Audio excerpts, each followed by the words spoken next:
Okay, we're going to make a gargoyle out of clay, and the first thing we're going to do is make a pinch pot to form the main part. So if you push the clay just firmly into a rough ball shape, that's okay. We're going to push our thumb right the way in, not all the way through. You want the clay to be a couple of centimetres in thickness, and then we're going to pinch around the edges. Now it's really important you use the whole hand for pinching. You're not just working around the top, because that will make the top thin, but you'll end up with a thick part of clay. So we're using the whole hand to pinch round, and really important that I keep the clay in my hands, not on the mat. And I'm making, or trying to make the clay an even thickness all the way around of a couple of centimetres. Okay, there we go. If I pop that down, doesn't have to be perfect. I can now shape it into more of an oval shape. You could have a more rounded shape for your gargoyle. It could be triangular or square. You can kind of push and pull the clay in the direction you want. Yep. At that point, just carve your initials on the inside so we know whose work is whose next week. We're going to start by making the nose first, but I want you to think about where you are going to place the features. So if you put small marks on, you can think about if you want them slightly higher, if you want the nose quite high but the mouth taking up this section. So just quickly plan out where you want the features. We're going to start by making the nose first, as it's central, and I'm going to have the nose quite high. I've got a small piece of clay and I'm going to pinch it, make a flat section and pinch the long part of the nose up. So I end up with a rough triangular form. It's quite thick on the side, so I'm going to use my modelling tool to cut into it and shape it into a wedge. So it's thin at one end and thick at the bottom, so it's a rough nose shape. I then want to make quite large nostrils for the nose. So with the bits of leftover clay, I'm going to make two nostrils. So make one ball first, use the modelling tool to cut that in half, and I can place those on the side. I also need another shape, oops, Daisy, also need another shape for the top of the nose. So it looks quite unusual at first, but we need to mould it all together. Now I need to make sure that the nose is well attached, so I'm going to use a technique called slip and key. So I'm going to just take these off a second and I'm going to attach them. Slip and key is a technique to make sure that every piece of clay that you add is going to stay attached. So we are keying the surface.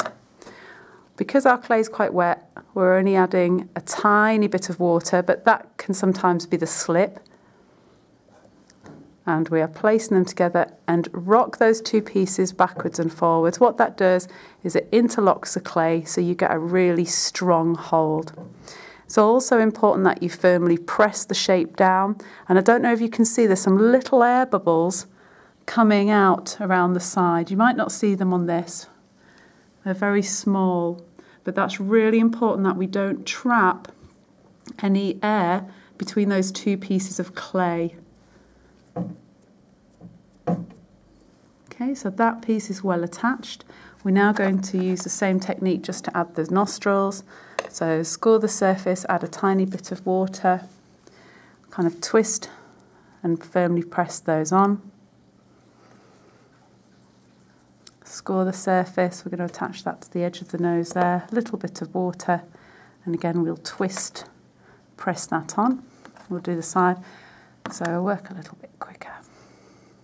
Once you've got the hang of the technique, you can work quite efficiently. So we press all of those down.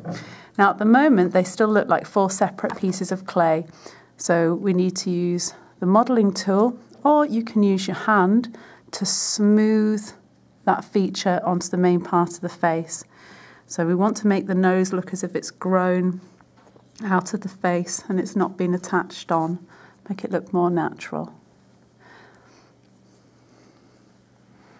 So we can smooth these. And this is where you can make changes sometimes to the shape of the feature, make some things a little bit rounder or smoother.